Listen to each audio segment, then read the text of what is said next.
தமிழக பாஜகவில் நிலவும் உட்கட்சி பூசல்களை தவிர்க்குமாறு மாநில மூத்த நிர்வாகிகளுக்கு மத்திய அமைச்சர் அமித்ஷா கண்டிப்புடன் தெரிவித்துள்ளார். தமிழ்நாட்டில் சட்டப்பேரவைத் தேர்தல் நெருங்கும் சூழலில் டெல்லியில் மத்திய அமைச்சரும் பாஜக மூத்த தலைவருமான அமித்ஷா தமிழக பாஜக தலைவர்களுடன் ஆலோசனை மேற்கொண்டார். மாநில தலைவர் நயினார் நாகேந்திரன் உள்ளிட்டோர் பங்கேற்றனர். அப்போது தமிழக பாஜகவில் கருத்து வேறுபாடுகளும் உட்கட்சி பூசல்களும் அதிகரித்து வருவது கட்சி வளர்ச்சிக்கு நல்லதல்ல என்றும், தேர்தல் நெருங்கி வருவதால் இதுபோன்ற விவகாரங்களை தவிர்ப்பது மிக மிக அவசியம் என்றும் அமித்ஷா அழுத்தந்திருத்தமாக தெரிவித்ததாக கூறப்படுகிறது. உள்துறை அமைச்சர் அமித்ஷாவின் தலைமையில் தில்லியில் நடைபெற்ற கட்சி ஆலோசனைக் கூட்டத்தில் பாஜக முன்னாள் மாநில தலைவர் அண்ணாமலை பங்கேற்கவில்லை. அதிகமான திருமண நிகழ்ச்சிகளில் பங்கேற்க ஒப்புக்கொண்டதால் தான் டெல்லி செல்லவில்லை என அண்ணாமலை தரப்பில் விளக்கம் அளிக்கப்பட்டுள்ளது.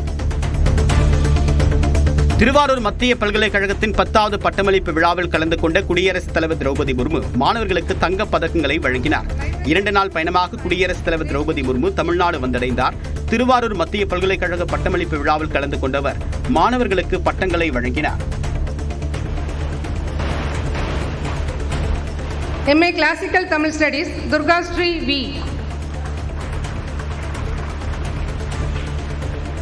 BVoc Digital Journalism and Multimedia, Pravina E.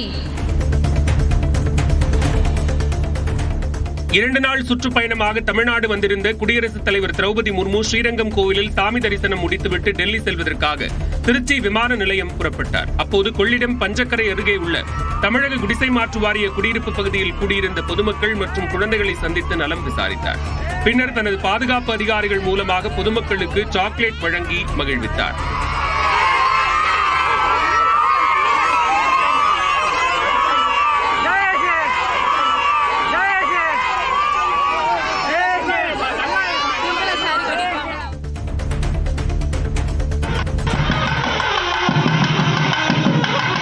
Trichy Srirangam Ranganathar கோவிலில் குடியரசுத் தலைவர் திரௌபதி முர்மு சுவாமி தரிசனம் செய்தார். 2 நாள் பயணமாக தமிழ்நாடு வந்த குடியரசுத் தலைவர் திரௌபதி முர்மு திருவாரூர் மத்திய பல்கலைக்கழக பட்டமளிப்பு விழாவில் கலந்து கொண்டு மாணவர்களுக்கு பட்டங்களை வழங்கினார். தொடர்ந்து ஹெலிகாப்டர் மூலமாக திருச்சி வந்தவர் ஸ்ரீரங்கம் ரங்கநாதர் கோவிலில் சுவாமி தரிசனம் செய்தார்.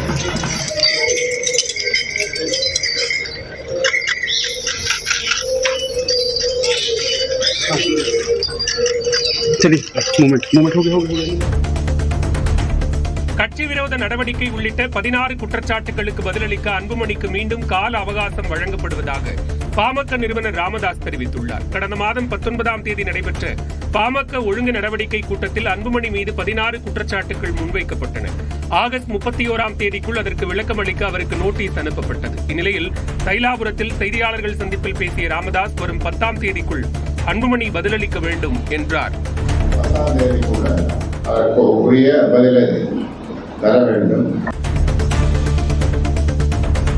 தமிழ்நாடு மின் பகிர்மான கழகத்தில் காலியாக உள்ள 1794 கள உதவியாளர் பணியிடங்களை நிரப்புவதற்கான அறிவிப்பை டிஎன்பிஎஸ்சி வெளியிட்டுள்ளது.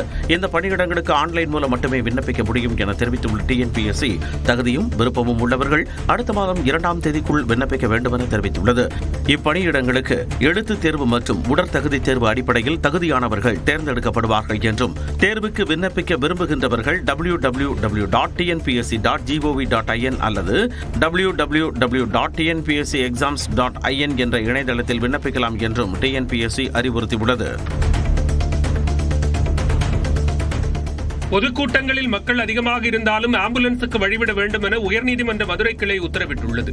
திருச்சி அதிமுக பரப்புரை கூட்டத்தில் ஆம்புலன்ஸ் ஓட்டுநர் மற்றும் தொழில்நுட்ப பணியாளர் தாக்கப்பட்டதை சுட்டிக்காட்டி ஆம்புலன்ஸ் ஓட்டுநர்களுக்கு பாதுகாப்பு வழங்க கோரி தொடரப்பட்ட வழக்கு விசாரணைக்கு வந்தது. அப்போது ஆம்புலன்ஸ் பணியாளர்கள் தாக்கப்படுவது ஏற்கத்தக்கது அல்ல என்றும், எந்த அரசியல் கட்சியாக இருந்தாலும் சமூக அமைப்பாக இருந்தாலும் ஆம்புலன்ஸுக்கு வழிவிட வேண்டும் எனவும் நீதிபதிகள் தெரிவித்தனர். மேலும் 108 ஆம்புலன்ஸ் டிரைவர் தாக்கப்பட்ட சம்பவத்தில் எடுக்கப்பட்ட நடவடிக்கை பற்றி பதிலளிக்கும்படி டிஜிபிக்கு நீதிபதிகள் உத்தரவிட்டனர்.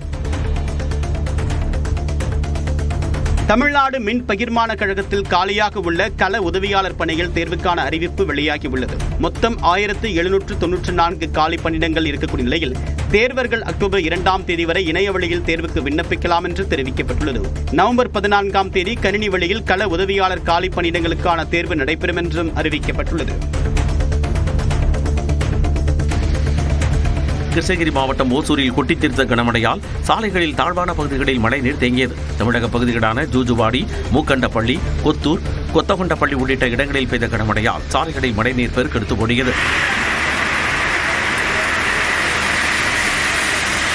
புதுச்சேரியில் காலை முதல் வெயில் வாட்டி வதைத்த நிலையில் இரவு சுமார் 1 மணி நேரம் மழை பெய்தது. புதுச்சேரி ராஜ்நிவாஸ், முதலியார்பேட்டை, அரியாங்குப்பம், இந்திரா நகர், கோரிமேடு, கனகச்செட்டிக்குளம், லாஸ்பேட்டை பகுதிகளில் பெய்த மழையால் இதமான சூழல் நிலவியது.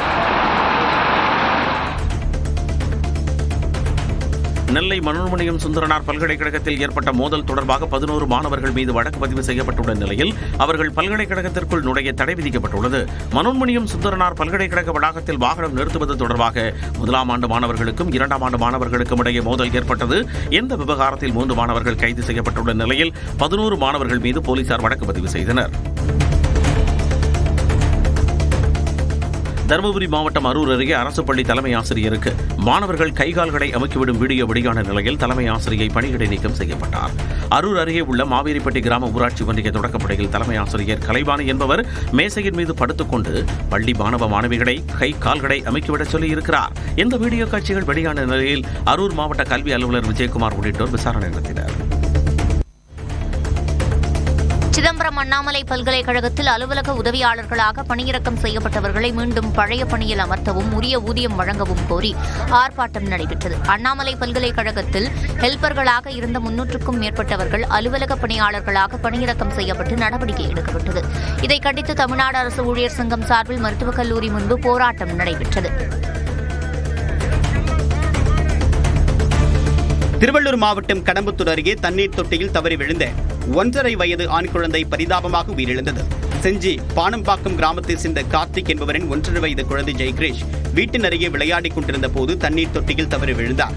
இதனால் அந்த குழந்தை மூச்சு திணறி பரிதாபமாக உயிரிழந்த நிலையில் காவல்துறையினர் விசாரணை மேற்கொண்டு வருகின்றனர். திருச்செந்தூர் சுப்பிரமணிய சாமி கோயிலில் உள்ள பஞ்சலிங்கத்தை பக்தர்கள் தரிசிக்க அனுமதிப்பது குறித்து கோயில் இணை ஆணையர் பதிலளிக்க உயர்நீதிமன்ற மதுரை கிளை உத்தரவிட்டுள்ளது. திண்டுக்கல் மாவட்டம் நிலக்கோட்டையைச் சேர்ந்தவர் தாக்கல் செய்த மனுவை விசாரித்த நீதிபதிகள் பஞ்சலிங்கத்தை பக்தர்கள் தரிசிக்க அனுமதி மறுக்கப்படுவது ஏன் என கேள்வி எழுப்பினர். மேலும் திருப்பதி, ஸ்ரீரங்கம் போல் திருச்செந்தூரிலும் அனுமதிக்க வேண்டும் என்றும் கூட்டம் குறைவான காலகட்டங்களில் அனுமதிப்பது குறித்து இணை ஆணையர் பதிலளிக்க உத்தரவிட்டனர். மாவட்டம் ஓமலூர் அருகே அரசு பேருந்தில் கல்லூரி மாணவியிடம் பாலியல் சீண்டலில் ஈடுபட்ட நபர் கைது செய்யப்பட்டார். தாரமங்கலம் அருகே உள்ள தனியார் நர்சிங் கல்லூரியில் படித்து வரும் மாணவி வழக்கம் போல் ஓமலூர் பேருந்து நிலையத்திலிருந்து அரசு பேருந்தில் தாரமங்கலம் சென்றார். அப்போது அவர் அமர்ந்திருந்த இருக்கையின் பின் இருக்கையில் அமர்ந்திருந்த 50 வயது மதிக்கத்தக்க நபர் பாலியல் சீண்டலில் ஈடுபட்டுள்ளார். இதனால் மாணவி கூச்சலிட்ட நிலையில் சக பயணிகள் அந்த நபரை தாக்கி காவல்துறையினரிடம் ஒப்படைத்தனர்.